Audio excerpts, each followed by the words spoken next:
Bonjour supporters du PSG, pour rester toujours bien informé de tout ce qui se passe au quotidien dans le club, laissez un j'aime et abonnez-vous à la chaîne.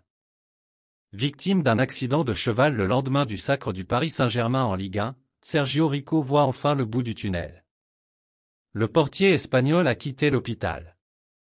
Une excellente nouvelle saluée par Luis Enrique. Je voudrais envoyer un message à Sergio Rico qui sort de l'hôpital aujourd'hui. Je voudrais lui souhaiter un bon rétablissement à lui et sa famille, a-t-il déclaré en conférence de presse. Quant au club, il s'est fendu d'un message sur son compte Twitter. L'ensemble du Paris Saint-Germain se réjouit de voir Sergio Rico sortir de l'hôpital ce vendredi. Bon rétablissement Sergio Rico, nous sommes tous avec toi. Sur son compte Instagram, Kylian Mbappé a réagi à l'une d'entre elles. La photo du jour. Vous ne verrez rien de plus beau que ça. Tellement heureux de te voir comme ça mon frère, a lancé Kylian Mbappé à propos d'une photo du gardien espagnol, certes amoindri physiquement, mais en pleine possession de ses moyens.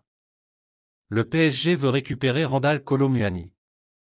S'il faut encore trouver un accord avec Francfort, le PSG tient déjà l'accord du joueur qui est OK sur les modalités d'un contrat longue durée.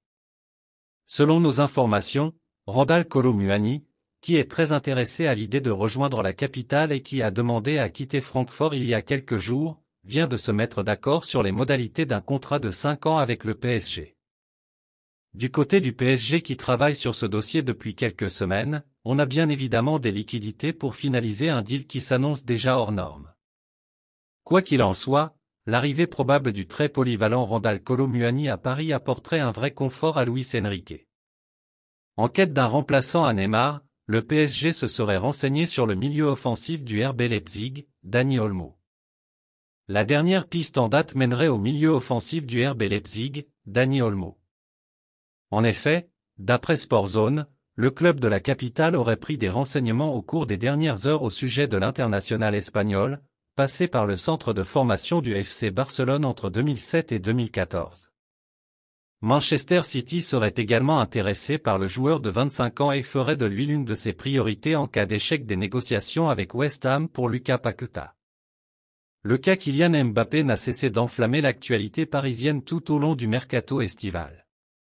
Toujours autant convoité par le Real Madrid, le champion du monde 2018 a, malgré tout, martelé sa volonté de rester dans la ville lumière jusqu'en juin 2024, et ce malgré l'ultimatum fixé par la direction francilienne. Soit il prolonge cet été, soit il est vendu.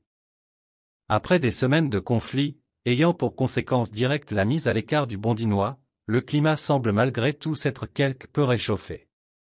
Une chose est sûre, Kylian Mbappé est sur le point de retrouver le chemin des terrains, plusieurs semaines après sa brève apparition face au Havre en match amical et quelques jours seulement après s'être entretenu avec son président, Nasser Al-Khelaifi. En effet, comme indiqué par le Parisien, les deux hommes s'étaient retrouvés lors d'une réunion animée le 8 août dernier. L'occasion pour l'attaquant parisien de rappeler qu'il comptait rester au PSG cette saison. L'occasion également pour Kylian Mbappé et Nasser Al-Khelaifi de livrer leurs 4 vérités à cœur ouvert. Dans son édition du jour, l'équipe apporte d'ailleurs de nouvelles révélations explosives quant à cette entrevue. Au cours de cet échange, pour le moins tendu, le quotidien révèle ce que les deux protagonistes se seraient dit. Ainsi le président du PSG aurait déclaré à Mbappé, « Tu ne rejoueras pas, on ne cédera pas ». En réponse, Mbappé aurait alors rétorqué, « Tu vas voir ». Mais je vais voir quoi ? Tu seras le seul président à ne pas me faire jouer. De quoi confirmer l'ambiance délétère régnant entre les deux hommes. Une réunion qui aura, cependant, eu le mérite de libérer quelques frustrations et de, semble-t-il, déboucher sur une relation un poil plus sereine. En attendant le prochain épisode de cette saga haletante. Le week-end dernier, le Paris Saint-Germain a débuté sa rentrée en Ligue 1 par un match nul moribond face au FC Lorient, 0-0. Une rencontre également marquée par l'absence de Marquinhos dans le 11 de départ. Remplaçant à la surprise générale, le défenseur brésilien n'est entré que dans les 10 dernières minutes de la partie. Ce choix fort de Luis Enrique révèle que le Parisien ne semble plus faire l'unanimité au PSG, en tout cas dans l'esprit du coach Ibert. Si son statut de capitaine semble être remis en question, le média brésilien UOL Sport annonçait un intérêt d'Al Ittihad, le club de Benzema et Kanté, pour le défenseur brésilien.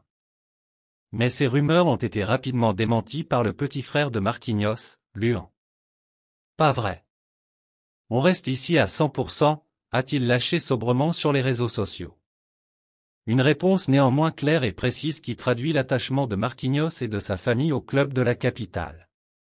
À Paris depuis 2013, Marquinhos est lié aux Franciliens jusqu'en juin 2024. C'est la fin de cette vidéo, merci d'avoir regardé et n'oubliez surtout pas de mettre vos avis dans les commentaires.